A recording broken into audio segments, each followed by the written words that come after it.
जो यानी duck test होता है, पहाड़ पे गाड़ी कैसे रोकते हैं, हाफ क्लच पे गाड़ी रोकना, ब्रेक का पूरा इस्तेमाल करना, क्लच को छोड़ना, एक्सीलेटर पर पैर ले जाना धीरे धीरे, इस टेक्निक के साथ पहले जो है आपको लेट के दिखाएंगे, उसी के नीचे भी आप आगे आ जाइए, आपको दिखाते हैं डक टेस्ट कैसे होता है, चढ़ाई पर कैसे गाड़ी को कैसे रोकते हैं। तो जाइए, ये कॉन्फिडेंस सिर्फ ट्रेनिंग से ही आएगा, सिर्फ प्रशिक्षण से ही आता है। पानी से भरी हुई मटकी, किस पे भरी हुई मटकी?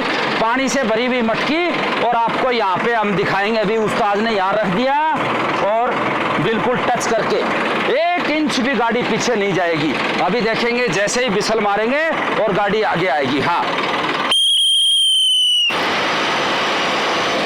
ये देखा आपने। आपको भी किसी भी भर्ती की तैयारी करना है, आप तैयारी कर रहे हैं तो ड्राइविंग टेस्ट के लिए अभिनव आए, वीडियो को शेयर करें और लाइक करें, और जो है साथियों चैनल को सब्सक्राइब करें। ये भारत सरकार से मान्यता प्राप्त देश का एकमात्र ट्रेनिंग सेंटर है जो 15 साल से लगातार ड्राइवरों की भर्तियों की ट्रेनिंग दे रहा है।